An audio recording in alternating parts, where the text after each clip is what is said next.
Hi everyone, thanks you for joining us in our video interview with our precious client Eigil, CEO of Norwegian Fintech Startup Defero. My name is Julie and I'm a lead content creator in Mass Media Group. Hi everyone, my name is Olena and I'm Business Development Manager in Mass Media Group. If you're not subscribed yet and you know nothing about our company, buckle up, you'll hear it now.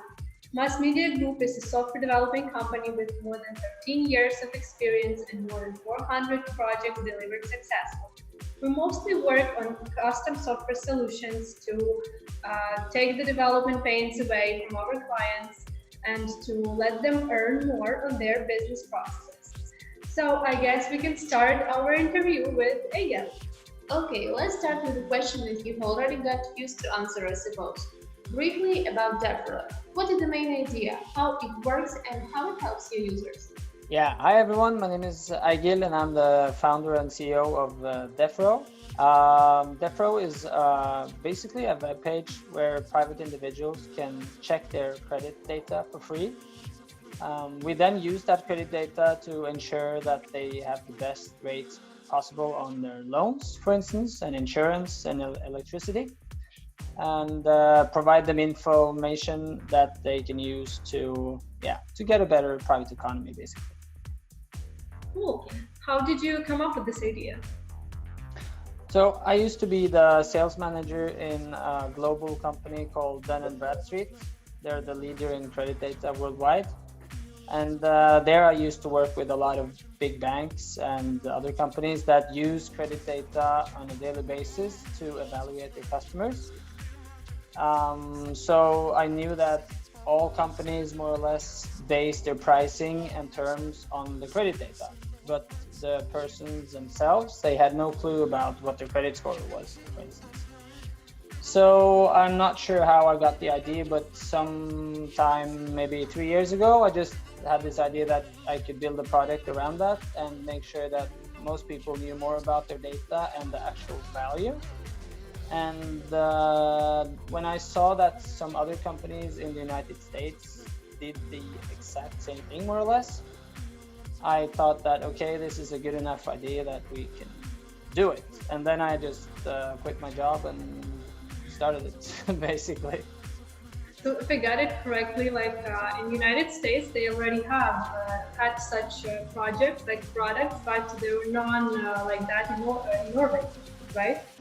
Yeah, that's correct. In the US, everyone has some kind of a relationship to their credit score. It's very common, like everyone knows it. And there are big companies that does the exact same thing that Defero does. But there's, for some reason, a vacuum in at least Northern Europe and more or less all of Europe, as far as I know, where no company is doing it. There is some players in the UK and Ireland and some other countries, but very few. That is a bit also because there is not too much credit data available in many countries, but that is being created constantly, and the governments are doing, a lot of initiatives to build government databases. So we will probably expand to some new countries fairly soon. Yeah, that it brings a great value to Norway, like to Northern Europe in general. So especially in these times when the interest rate is being lowered like every week, and it's low interest rates all over the world. They do a lot of financial stimuli, and then it's very difficult for people to know, do I actually have the best interest rate on my loan or not? And then we can show them objectively, like, okay, you are overpaying on your loan because your credit risk is very low. So it's not, it's not something that we believe or think. It's something that is based on actual numbers. Mm-hmm. Yeah, it actually brings a great value to people. It's been some time since the launch and you already have some people on board. Have your values changed from day one, and what are the core values of your company today? Well, the core value in terms of being effective is to be effective. And we do that by minimizing bureaucracy as much as we can.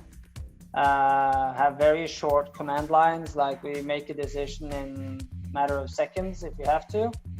And we do things through, but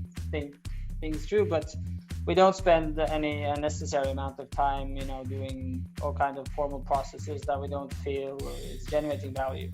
So we try to stay very lean and innovative and open-minded, basically, and just try to be effective and don't waste too much time.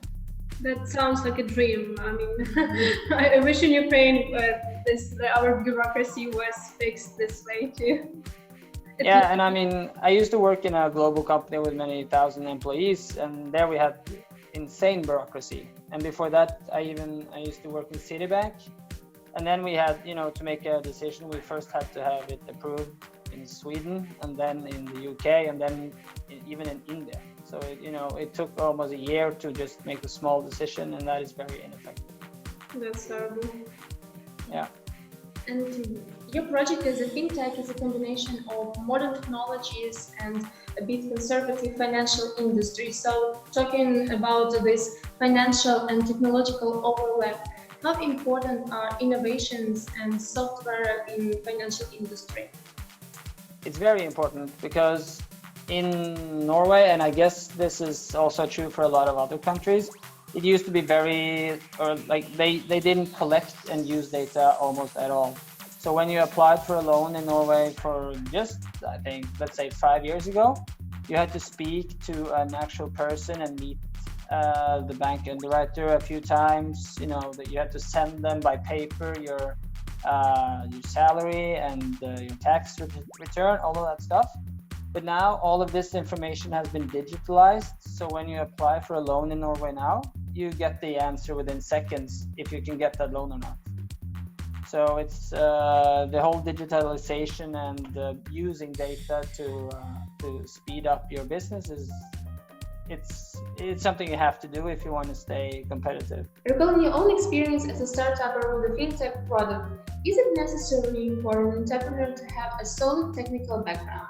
I wouldn't say that it's necessary. I mean, I didn't have anything. I was totally green. But it is definitely nice to have some kind of technical background, because I could have saved both a lot of time and money if I knew a bit more about tech, to use that word, before I started. So it's definitely an advantage if you do know something. Well, anyway, it's good to have someone on board who helps you out with technical solutions, even if this person. Yeah, of course. I mean, the less you know yourself, the more you're dependent on others knowing things, and I guess that's why we're not bankrupt, because mass media has helped us succeed. So we're happy about that. Oh, that's the best thing I could ever hear. Yeah. Thank you. You made my day.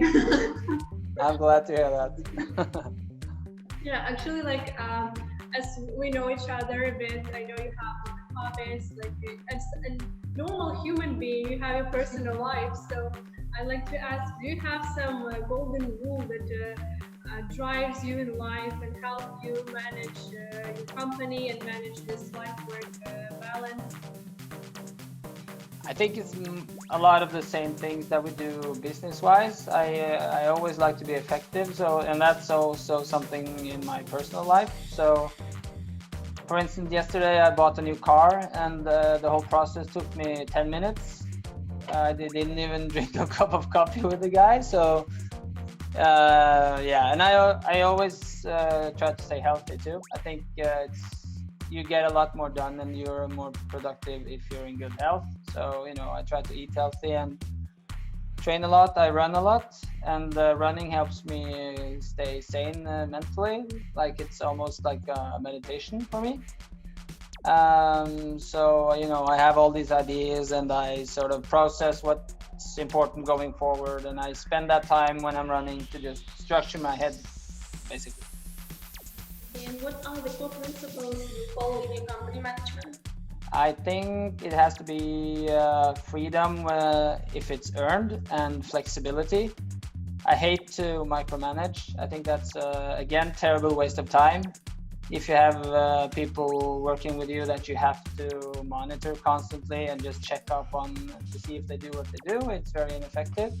So you need to surround yourself with people that you can just delegate a task to, and then trust them to do that task. And it doesn't matter if they do that during the daytime or nighttime, as long as it's completed for the agreed time, basically. So a lot of flexibility and freedom, as long as it's earned and maintained, of course.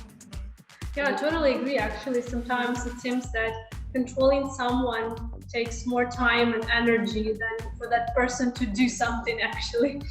Yeah, it's super ineffective. So, yeah.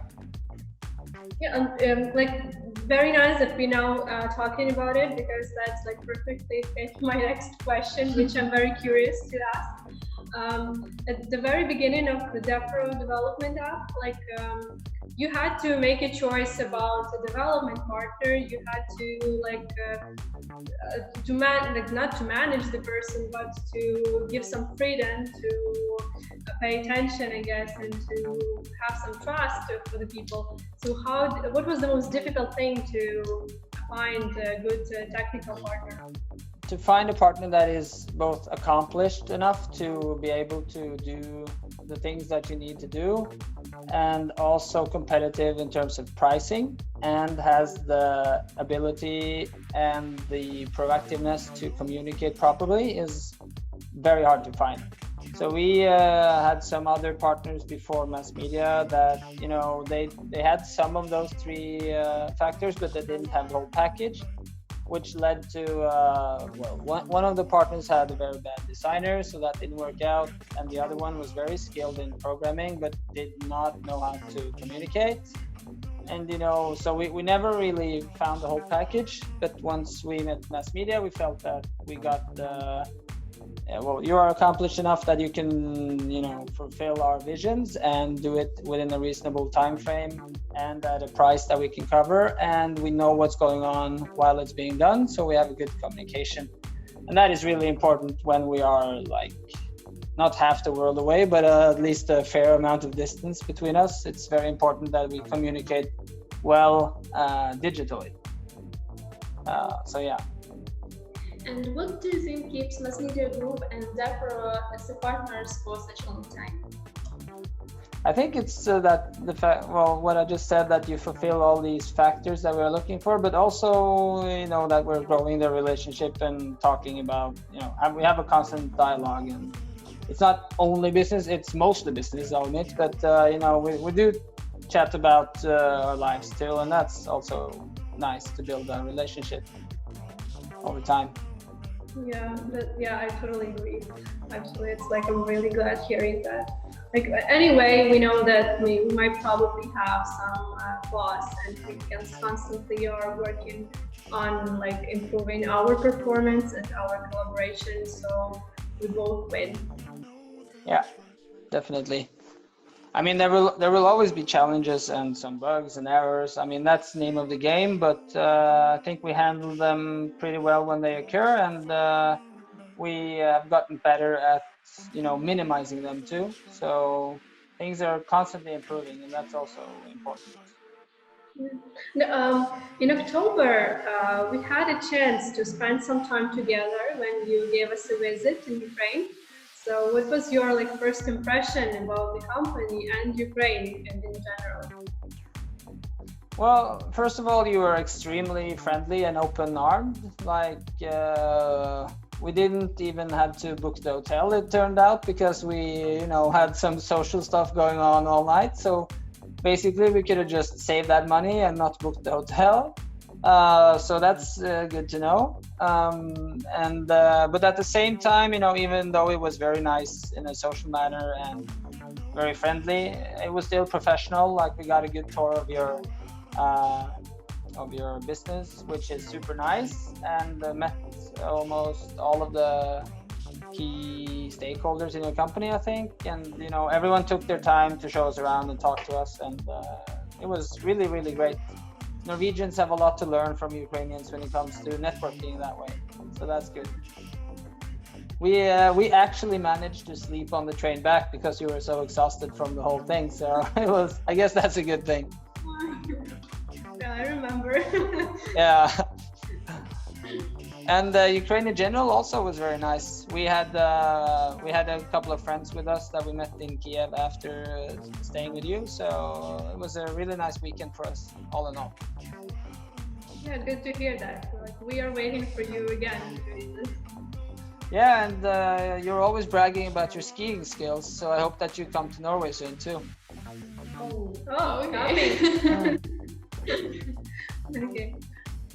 Okay, and if I ask you to characterize our software development team in 3 words, what would it be? I would say trustworthy, international, which is important, and accomplished. Yeah, great. That's so nice to hear. And what can you recommend to other entrepreneurs that are looking for a proper technical solution for their business? Yeah, I mean, most people, at least in Norway, they are a little bit afraid to work with companies that are not situated closely because they're afraid that the communication will make things difficult and they will not know how things are progressing and stuff. So I think that the most important thing there is to stress the fact that you actually communicate very well and keep us informed. So it's not really that big of a deal that there is some distance in terms of physical distance. Yeah, I guess that's a really important thing because a lot of companies in Europe and US are like frightened because of English or distance. So yeah, that's good to know. Yeah, and they're also, they don't know that you are as big and trusted company as you are. It's easy to be afraid of being tricked into something when it's online because everything is on the internet. So I think it's important to show the fact that you're a good company and not just some guy that's sitting in a bed somewhere and just doing some crazy programming. I think people, once they realize how professional it is, it's not a problem. Yeah, that's a good point actually. So I guess I have the last but not the least question, which is very important and very traditional in mass media group, and we expect the most honest answer. So is it Batman or Superman? Yeah, so this is where honesty matters, right? Now, I would say Batman because I'm a gadget geek and Superman is evil, so it has to be Batman. Okay, thank you for a nice conversation. It was nice to meet you through the camera. Likewise. It was a really nice talk and we hope that you enjoyed watching this video as much as we enjoyed taping it. We prepared a lot of interesting video content coming soon, so if you are not subscribed to our YouTube channel, you can do this right now. And don't forget to push the notification bell. Stay tuned. Bye bye!